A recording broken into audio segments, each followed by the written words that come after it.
नमस्कार। आप सुन रहे हैं हमारा साप्ताहिक कार्यक्रम प्रादेशिक समाचार दर्शन। मैं हूं राशिद अहमद खान।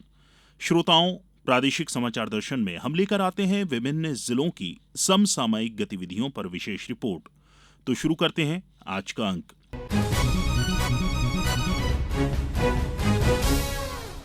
प्रधानमंत्री नरेंद्र मोदी द्वारा प्रारंभ किए गए टीबी मुक्त भारत अभियान 2025 के अंतर्गत शिवपुरी जिले को बड़ी सफलता मिली है। हमारे संवाददाता रंजीत गुप्ता ने बताया है कि जिले की 115 ग्राम पंचायत टीबी रोग मुक्त हो गई हैं। शिवपुरी जिले में टीबी मुक्त भारत अभियान के अंतर्गत 115 ग्राम पंचायतें टीबी रोग से मुक्त हो गई हैं। प्रधानमंत्री नरेंद्र मोदी द्वारा प्रारंभ किए गए टीबी मुक्त भारत अभियान 2025 के अंतर्गत जिले में टीबी मुक्त अभियान के अंतर्गत लगातार स्वास्थ्य विभाग के द्वारा टीबी रोगियों की पहचान और उनके उपचार और उन्हें फूड बास्केट दान करने का अभियान चलाया जा रहा है। इसके अलावा टीबी रोगियों की पहचान के लिए एक वैन भी चलाई जा रही है, जिससे टीबी रोगियों को चिन्हित करके उनका इलाज किया जा सके। टीबी मुक्त भारत अभियान 2025 के अंतर्गत जिले को इस मामले में सफलता मिली है। इन सभी ग्राम पंचायतों के जनप्रतिनिधियों को और पंचायत कर्मचारियों को स्वास्थ्य विभाग के द्वारा सम्मानित किया जाएगा। जिले की अन्य ग्राम पंचायतों को भी इसी तरह से टीबी मुक्त किया जाए, इसको लेकर शिवपुरी कलेक्टर रविंद्र कुमार चौधरी ने स्वास्थ्य विभाग के अधिकारियों के साथ बीते दिनों एक जिला स्तरीय बैठक की। कलेक्टर ने इस बैठक में निर्देश दिए कि 2025 तक टीबी मुक्त भारत अभियान के अंतर्गत जिले को टीबी मुक्त बनाना है, इसलिए सभी लोग प्रभावी तरीके से इस अभियान में जुट जाएं। जिला 6 अधिकारी डॉक्टर अलका त्रिवेदी ने बताया कि टीबी मुक्त भारत अभियान के अंतर्गत अभी तक जिले की 115 ग्राम पंचायतों को टीबी मुक्त घोषित किया जा चुका है। इन सभी ग्राम पंचायतों के जनप्रतिनिधियों और पंचायत कर्मचारियों को जल्द सम्मानित किया जाएगा। उन्होंने बताया कि टीबी रोगियों को चिन्हित करने, उन्हें दवा देने सहित अन्य कार्य जिले में प्रभावी ढंग से किए जा रहे हैं। उन्होंने बताया कि टीबी रोगियों को जो राशि दी जाती थी उसे भी बढ़ा दिया गया है। उन्होंने बताया कि हमारा लक्ष्य है कि जिले को 2025 तक टीबी मुक्त किया जा सके। शिवपुरी से प्रादेशिक समाचार दर्शन के लिए रंजीत गुप्ता। एक जिला एक उत्पाद योजना के तहत शहडोल जिले में हल्दी की खेती को प्रोत्साहन मिलने और उसकी प्रोसेसिंग यूनिट लगने से किसानों की किस्मत बदलने लगी है। आर्थिक संकट से जूझने वाले किसान अब 2 गुना लाभ कमा रहे हैं। इस बारे में और जानकारी दे रहे हैं हमारे शहडोल संवाददाता अरविंद पांडे। शहडोल जिले में हल्दी की प्रोसेसिंग यूनिट स्थापित होने के बाद किसानों पर जैविक हल्दी का ऐसा रंग चढ़ा कि उनकी आर्थिक स्थिति बदलने लगी। 1 साल पहले तक आर्थिक संकट से जूझने वाले किसान अब दुगना तिगुना लाभ ले रहे हैं। एक जिला एक उत्पाद के तहत शहडोल जिले में जैविक हल्दी की खेती को प्रोत्साहित किया जा रहा है। 3000 से अधिक किसान 1500 हेक्टेयर में हल्दी की खेती कर रहे हैं। हर सीजन में 30,000 क्विंटल हल्दी का उत्पादन हो रहा है। यह आंकड़ा लगातार बढ़ रहा है। जिले में हल्दी की प्रोसेसिंग यूनिट लगने से किसानों का काम आसान हुआ है। 206 किसानों ने मिलकर विराट जैविक हल्दी मसाला उत्पादन समूह बनाया है। यह समूह अनुसूचित जाति वित्त विकास निगम मर्यादित की मुख्यमंत्री विशेष वित्त पोषण योजना के तहत 32 लाख की लागत से प्रोसेसिंग यूनिट स्थापित की है। इस यूनिट से किसानों को उनके उत्पाद की अच्छी कीमत मिल रही है। प्रादेशिक समाचार दर्शन के लिए शहडोल से मैं अरविंद पांडे। सीधी जिले में इस वर्ष रबी फसल की बुआई का कार्य तेजी से चल रहा है। ज्यादा जानकारी के साथ हमारे संवाददाता सचिंद्र मिश्र। सीधी जिले में इस वर्ष रबी फसल की बुवाई का कार्य तेजी से चल रहा है। किसान इस बार अच्छे मानसून और उन्नत बीजों का लाभ उठाते हुए चना, मसूर, अलसी और सरसों जैसी फसलों की बुवाई में जहां जुटे हैं, वहीं गेहूं और जौ की बोनी की तैयारी में लीन देखे जा रहे हैं। कृषि विभाग के उप संचालक संजय श्रीवास्तव के अनुसार इस बार सीधी जिले में बुवाई का रकबा पिछले साल की तुलना में बढ़ने की संभावना है। कृषि विज्ञान केंद्र की वरिष्ठ वैज्ञानिक डॉक्टर अलका सिंह द्वारा सीधी जिले के किसानों को उन्नत किस्म के अलसी के बीज मुहैया कराए गए हैं। उप संचालक कृषि संजय श्रीवास्तव, कृषि वैज्ञानिक डॉक्टर अलका सिंह एवं डीएमओ जिला विपणन केंद्र नरेंद्र प्रताप सिंह के संयुक्त प्रयासों से किसानों को आधुनिक तकनीकी से अवगत कराने के लिए विशेष प्रशिक्षण शिविर आयोजित किए गए हैं। इस दौरान किसानों को उन्नत बीज, उर्वरक, सिंचाई प्रबंधन और कीटनाशक का उपयोग समझाने पर जोर दिया गया है। इसके अलावा किसानों को मिट्टी की जांच की सुविधाएं भी दी जा रही हैं, जिसमें उन्हें बेहतर फसल उत्पादन में मदद मिल सके। उप संचालक कृषि संजय श्रीवास्तव ने आकाशवाणी को बताया है कि सीधी जिले में रबी फसल 2024-25 के लिए विभिन्न फसलों की बुवाई, खाद की आवश्यकताएं और बीज वितरण प्रगति पर है। बात करें उर्वरक की, तो यूरिया की कुल मांग 13,000 मीट्रिक टन रही है, जिसमें से अभी तक 16,652 मीट्रिक टन का वितरण हो चुका है। डीएपी की मांग 6,000 मीट्रिक टन रही और वितरण 3,253 मीट्रिक टन हो चुका है। एनपीके की मांग 2,000 मीट्रिक टन रही है, जिसमें 1,883 मीट्रिक टन का वितरित हो चुका है। वहीं सीधी जिले में सुपर फास्फेट की मांग 1,000 मीट्रिक टन रही है, जबकि 69 मीट्रिक टन का ही वितरण हो पाया है। बात करें गेहूं की, तो पिछले वर्ष 1,829 हेक्टेयर में बोया गया था और इस वर्ष का लक्ष्य 120 हेक्टेयर रखा गया है। जौ पिछले वर्ष 119 हेक्टेयर था और इस बार 120 हेक्टेयर का लक्ष्य रखा गया है, जबकि चना पिछले वर्ष 596 हेक्टेयर में बोया गया था। इस बार 1,000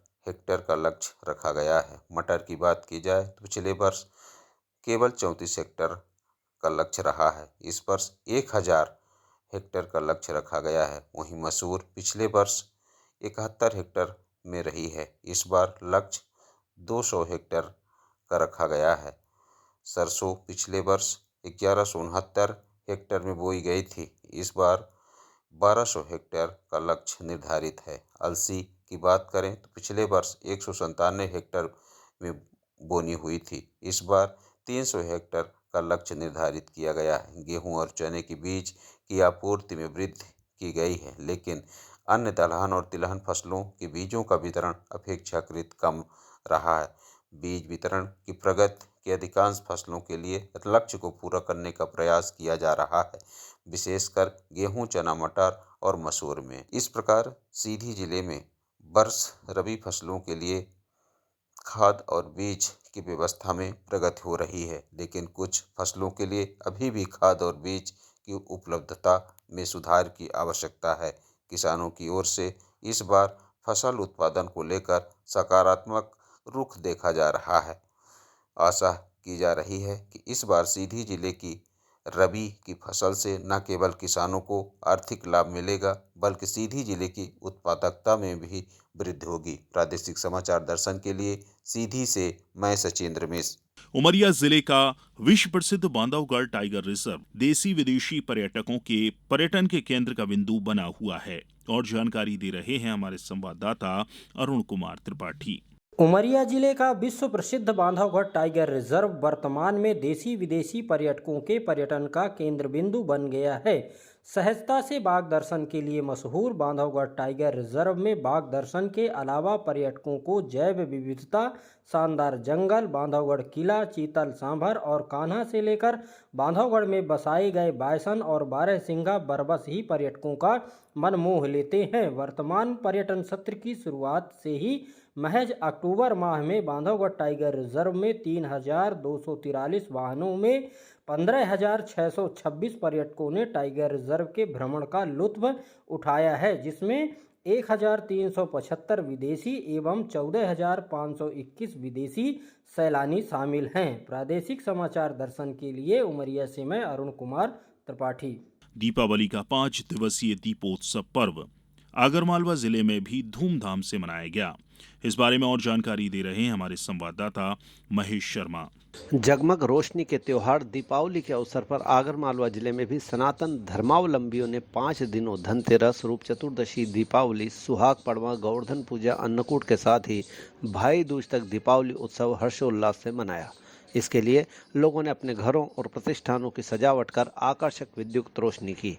धनतेरस पर बर्तन, कपड़े, वाहन, इलेक्ट्रॉनिक और आभूषणों की दुकान पर खरीदारी करने वालों के ग्राहकों की भारी भीड़ देखी गई। वहीं चिकित्सा जगत द्वारा आयुर्वेद के जनक भगवान धन्वंतरी की पूजा अर्चना की गई। दीपोत्सव पर्व के दूसरे दिन रूप चौदस के मौके पर महिलाओं और युवतियों में सजने संवरने को लेकर खासा उत्साह देखा गया।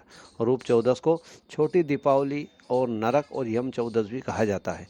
इसके लिए शाम के समय मंदिरों में यमराज के लिए दीपक लगाए गए। दीपावली के दिन लोगों ने अपने घरों और प्रतिष्ठानों में उत्साह से भगवान श्री गणेश, माता सरस्वती और मां लक्ष्मी जी का पूजन किया तथा एक दूसरे को शुभकामनाएं दी। वहीं बच्चों और युवाओं में जमकर आतिशबाजी की। दीपावली के दूसरे दिन सुहाग पड़वा, गोवर्धन पूजा के साथ ही अनेक स्थानों पर अन्नकूट उत्सव के आयोजन किए गए। महिलाओं ने अपने अखंड सुहाग के लिए ब्रह्म मुहूर्त में स्नान कर बड़े बुजुर्गों के चरण स्पर्श कर आशीर्वाद लिया। वहीं गाय के गोबर से पर्वत की आकृति बनाकर गोवर्धन पर्वत के रूप में गोवंश और लोगों की रक्षा करने वाले भगवान श्री कृष्ण की पूजा अर्चना की गई तथा किसानों द्वारा पशुओं को मेहंदी, आभूषण व फूल मालाओं से सजाया गया। दीपावली पर्व का समापन आगर मालवा जिले में भी भाई दूज के साथ हुआ, जहां भाइयों ने अपनी बहन के घर जाकर तिलक लगवाकर बहन के हाथ से बना भोजन कर उन्हें उपहार दिए। प्रादेशिक समाचार दर्शन के लिए आगर मालवा से मैं महेश शर्मा। प्रदेश में बूढ़ी और अपाहिज गायों की देखभाल कांजी हाउस में नहीं बल्कि गौशालाओं में होगी। मुख्यमंत्री डॉक्टर मोहन यादव ने गोवर्धन पूजा पर भोपाल में आयोजित कार्यक्रम को संबोधित करते हुए इसकी घोषणा की। उन्होंने कहा कि 10 या अधिक गायें पालन करने वालों को अनुदान दिया जाएगा। वहीं मुख्यमंत्री ने कहा कि गौवध के दोषियों को प्रदेश में 7 वर्ष का सख्त कारावास दिया जाएगा। यशस्वी प्रधानमंत्री ने जब से सरकार बनाई है, पूरा देश तो क्या दुनिया आर्थिक रूप से समृद्ध। अब ये रिकॉर्ड तो कोई झुटला नहीं सकता। कहां 11वें नंबर की अर्थव्यवस्था में हम थे, कहां 5वें में हम आ गए और आज ही समाचार पत्रों में पढ़ रहे हैं अगले साल हम जापान को पीछे छोड़ करके 4थे नंबर पे आने वाले हैं। ये हमारे अपने देश की रफ्तार बता रही। और उससे अगले साल जर्मनी को भी पीछे छोड़ करके 2027 के पहले 3रे नंबर पे आ जाएंगे। यह है गोमाता का चमत्कार, ये गो भक्तों की संस्कृति है, यह है सनातन संस्कृति। मेरी अपनी ओर से आज के इस अवसर पर मैं अपने मित्रों को सबको बधाई देना चाहूंगा कि हमारे अपने सरकार के बजट में 590 करोड़ का प्रावधान 2024-25 के लिए हमने पशुपालन मंत्रालय के किया है। इसलिए पशुधन के संरक्षण के लिए भी सरकार ने निर्णय किया है। कांजी हाउस, खिड़क ये सब बंद करेंगे।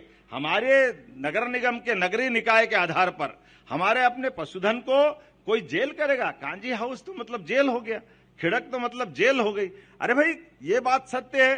गोवंश अगर वृद्ध हो गया, गोमाता बूढ़ी हो गई, अपाहिज हो गई, कोई कारण से घर में रखने की व्यवस्था नहीं है, दूध मिलता नहीं है, तो ऐसे वंश को रखने के लिए तो सरकार क्या होती है? सरकार इस सब बातों में तो मदद करती है। तो हमने निर्णय किया कि सभी बड़ी बड़ी नगर निगम में 5,000 से लेकर 10,000 तक गोवंश को रखने की व्यवस्था सरकार करेगी। हमारी अपनी गौशालाओं को चलाने की जवाबदारी हमने हमारे नगरीय निकायों को दी है और धीरे धीरे करके लगातार पूरे प्रदेश के अंदर और जो गोधन दूध देता है जिससे 2 बूंद घर पे मदद मिलती है, ऐसे गोधन को लोग घर घर पाले। इसलिए हमारी सरकार योजना बना रही है कि 10 से ज्यादा गाय माता जो पालेगा उसको विशेष अनुदान दे करके हम अपने गोपालन के इस भाव को बढ़ाएंगे। कार्यक्रम के आज के अंक में इतना ही। अगले हफ्ते फिर मुलाकात होगी। तब तक के लिए नमस्कार।